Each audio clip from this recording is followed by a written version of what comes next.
Dan perempuan tidak boleh beribadah seperti laki-laki di tempat-tempat ibadah. Persis seperti Salafi. Salafi kan ngelarang perempuan juga ke masjid, ya nggak? Bener nggak? Ya, sebaik-baik tempat sholat perempuan tuh di kamarnya, begitu dalam tradisi Salafi, ajaran Salafi. Hukum sholat jamaah perempuan di masjid.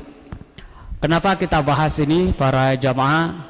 Karena kita lihat jamaah kita, terutama sekali yang dari Indonesia ya, kalau mereka pergi umroh atau haji, itu luar biasa, itu rajin sekali sholat jamaah ke Masjidil Haram maupun Masjid Nabawi. Itu jamaahnya ke masjid, ramenya luar biasa. Tapi pas giliran udah pulang ke Indonesia, jamaah perempuan jarang jamaah di masjid. Nah ini itu apa itu faktornya? Apakah faktor malas atau faktor pemahaman? Itu sebabnya kita akan bahas sekarang. Atau giliran pada bulan puasa, bulan Ramadan, itu biasa jamaah ibu-ibu banyak yang tarawih di masjid. Tapi pas selesai udah Ramadan, itu sholat jamaahnya hilang. Nah ini faktornya apa? Ini apakah faktor pemahaman atau memang faktor daripada malas? Nah ini yang kita akan bahas pada kesempatan yang sangat mulia ini. Nah bagaimana pendapat para ulama? Fa'inda Syafi'iyah wal Hanabilah, menurut ulama-ulama yang bermazhab Syafi'i dan mazhab Hambali, latarnya agak gelap ya. Yusannu lahul jamaah. Nah disunatkan jamaah. Ini menurut mazhab Syafi'i sendiri, Syafi'iyah, kemudian mazhab Hambali juga. Yusannu lahunal jamaah, disunatkan bagi mereka itu untuk berjamaah. Berarti laki maupun perempuan sama-sama disunatkan untuk berjamaah. Nah ini dalam mazhab Syafi'i dan mazhab Hambali. Cuma munfaridatin 'anir rijal. Nah ini syarat disunatkannya mereka itu harus terpisah dari laki-laki. Nah, dalam mazhab Syafi'i dan mazhab Hambali, perempuan itu tetap disunatkan untuk berjamaah dengan syarat munfaridat 'anir rijal, yaitu terpisah dari laki-laki. Nah, sekarang udah alhamdulillah di Indonesia udah ya bisa dikatakan hampir rata-rata di setiap masjid itu laki dan perempuan sudah terpisah. Ya. Berarti tetap disunahkan jadinya. Kan kasihan sekali kalau perempuan sholatnya di rumah, terus dapat seperti orang sholat satu sholat, sementara kalau di masjid dia itu dapat 27, kayak orang yang sholat 27 kali. Dalilnya mana? Ini katanya sawaun ammahunna rajulun amim imratun, baik diimami oleh laki-laki maupun perempuan. Pokoknya intinya perempuan tetap disunatkan untuk sholat jamaah, yang penting terpisah dengan laki-laki, baik yang menjadi imamnya itu adalah rajul, laki-laki, awimru'atun, atau sesama perempuannya. Nanti kita di mazhab yang berikutnya ada pendapat yang mengatakan perempuan tidak boleh jadi imam ya, walaupun sesama perempuannya. Oh dalilnya mana? Oh dalilnya adalah waqad amaron Nabi sallallahu alaihi wasallam Umma Waraqah. Rasulullah SAW memerintahkan kepada seorang sahabiahnya, ada sahabat perempuan namanya Ummu Waraqah, untuk apa? Bi'an tuj'ala laha muazzinan, dijadikan muazzin. Nah, berarti kalau muazzin terus laki, Pak. Jangan sampai perempuannya muazzin, apalagi masjid terus perempuan azan. Nah, itu nanti heboh nanti kalau ada perempuan yang azan ya. Laki-laki nanti disiapkan untuk azan. Wa amaroha antu amma ahla diyariha. Dan Ummu Waraqah itu diperintahkan untuk dia menjadi imam. Dia menjadi imam dari keluarga yang ada di dalam rumahnya itu. Intinya berarti tentunya perempuan sama perempuan baru boleh jadi imam. Nah, berarti antara laki dan perempuan di sini tetap sama-sama disunatkan untuk berjamaah dengan syarat. Pertama adalah munfaridat 'anir rijal, yaitu terpisah dari laki-laki. Tentunya yang kedua adalah amina minal fitnah, aman daripada fitnah. Nah, kalau ada unsur fitnah, tapi kalau di Indonesia kayaknya aman ya, di Indonesia ya. Itu syaratnya. Pertama adalah mumparidatin anir rijal, terpisah dari laki-laki. Yang kedua adalah amina minal fitnah, yaitu aman daripada fitnah yang timbul. Nanti kalau dia sholat jamaah tapi niatnya nauzubillah untuk ketemu di masjid dengan laki-laki, oh itu bahaya itu. Berarti lebih baik di rumah saja itu. Nanti ketemu sama mantan pacarnya di masjid. Wah, kalau begitu ya, lebih baik di rumah aja. Ya. Pokoknya intinya aman dari fitnah. Nah, terus berikutnya, Malikiyah bagaimana? Oh, wa man'al Malikiyah jama'atan nisa. Oh, Malikiyah mengadakan tidak boleh perempuan itu berjamaah. Maksudnya bagaimana? Li'anna min syurutil imam ayyakuna zakaran. Karena syarat imam itu adalah harus laki. Berarti kalau perempuan tidak boleh, walaupun sesama perempuannya. Ini dalam mazhab Maliki. Syarat imam itu laki. Fala tasihha, maka tidak sah imamatul mar'ati lirijalin wala lilisain misliha. Maka oleh sebab itu tidak sah perempuan itu untuk menjadi imam, baik imam sesama perempuannya, apalagi imam dari laki-laki. Karena pernah terjadi pada zaman di Amerika, itu seorang ulama perempuan namanya Aminah Wadud namanya, itu jadi imam. Dia perempuan, dia jadi imam, makmumnya laki-laki. Itu tidak boleh. Semua ulama tidak ada yang membolehkan itu. Bahwa perempuan jadi imam terus makmumnya laki-laki. Nah, ini dalam mazhab Maliki, walaupun makmumnya perempuan, tidak boleh perempuan itu untuk berjamaah atau untuk menjadi imam. Lah terus bagaimana? Oh, dalam mazhab Maliki, wa inna ma yasihhu lil mar'ati, sah bagi perempuan huduru jama'atir rijal, menghadiri jamaah, tapi jamaah yang menjadi imam itu laki-laki.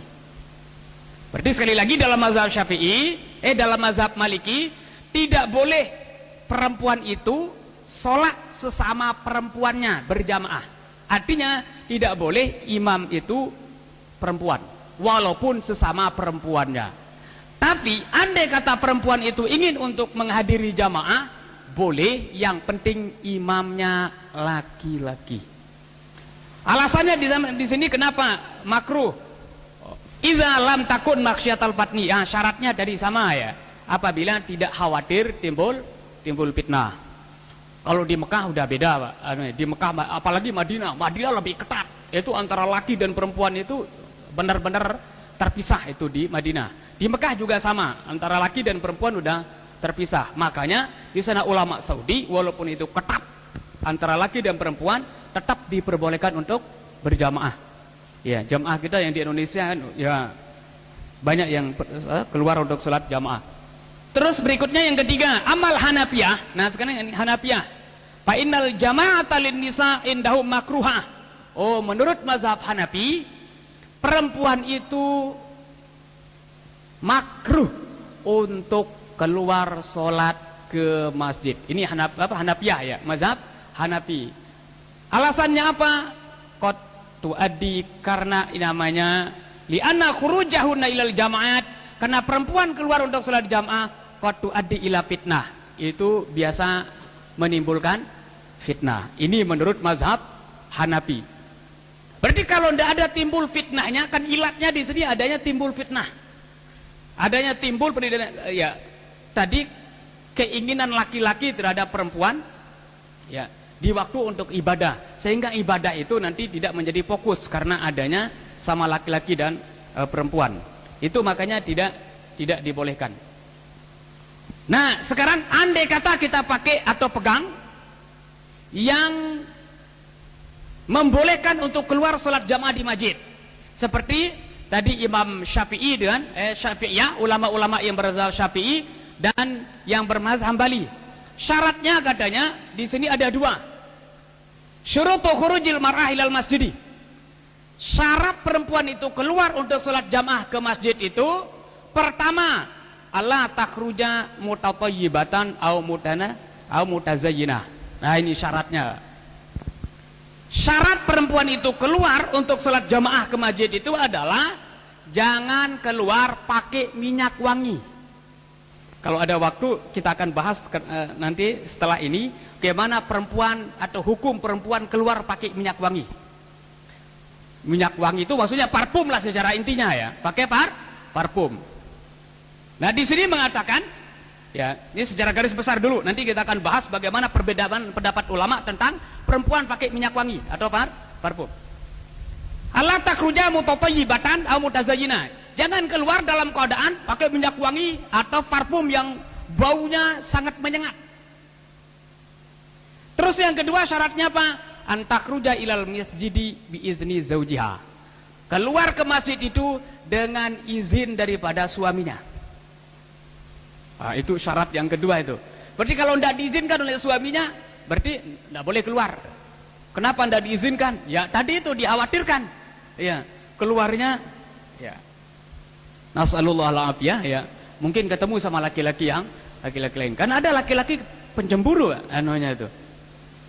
Apalagi terus DKM, kedua DKM-nya itu misalnya mantan pacar daripada istrinya. Lah terus keluar ke masjid. Ah, ini bermasalah itu. Suami berhak untuk melarang. Istrinya minta izin. Saya mau keluar jamaah ke masjid katanya. Tidak boleh, kata apa? Kata suami. Kenapa tidak boleh? Ah, kamu nanti ketemu di sana di masjid katanya. Oh, kalau gitu perempuan tidak boleh keluar. Berarti kekuasaan di sini ada di laki-laki. Kalau laki-laki mengizinkan, oke, gitu. Kalau enggak, berarti perempuan tetap di rumah saja. Yang paling bagus sebenarnya kan sama-sama keluar ya.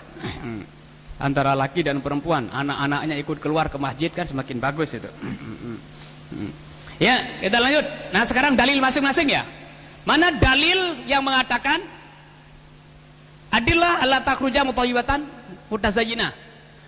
Dalil yang mengatakan bahwa tidak boleh perempuan itu keluar sholat jamaah dalam keadaan mutatayyibah, pakai minyak wangi. Dalilnya an Abi Hurairah radhiyallahu anhu qala Rasulullah sallallahu ayyuma muratin asabat bukharan. Siapa saja di antara perempuan yang menggunakan minyak wangi, fala tashhadna ma'dal isya al-akhirah, maka jangan dia itu menghadiri untuk sholat bersama kami sholat isya yang terakhir.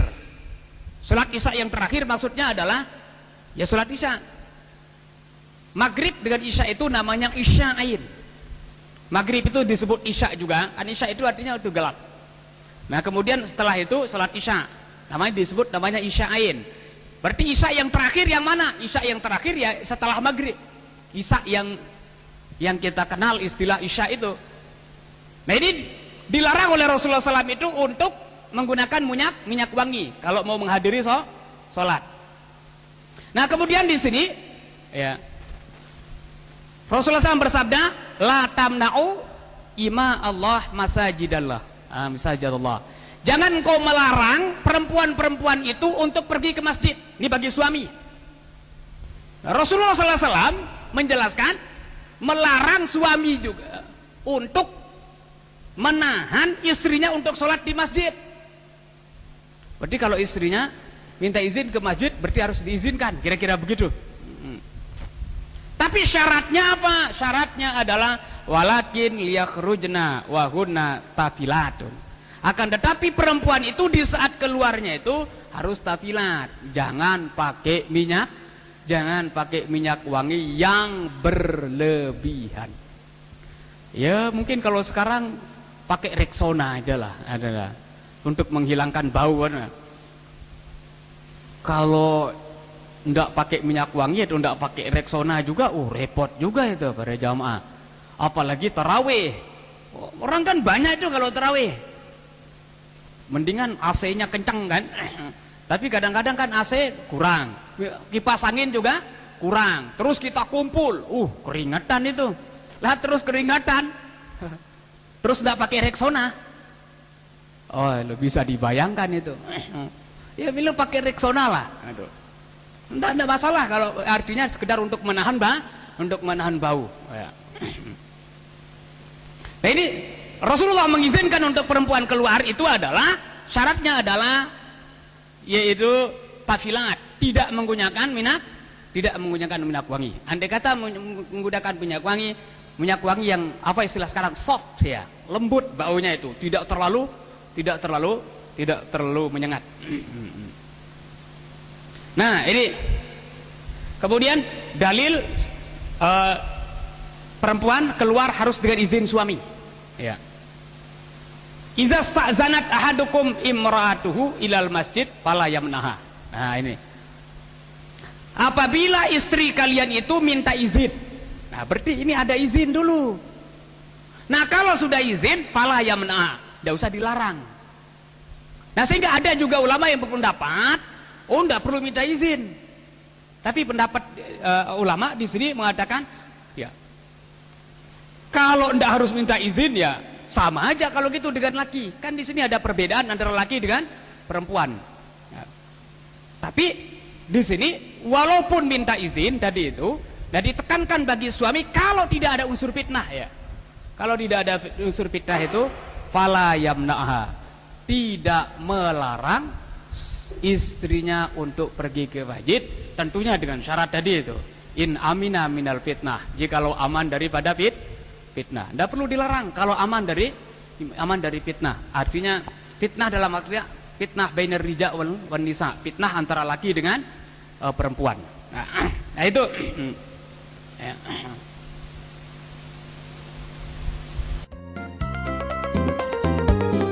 Mahasine kebun surgan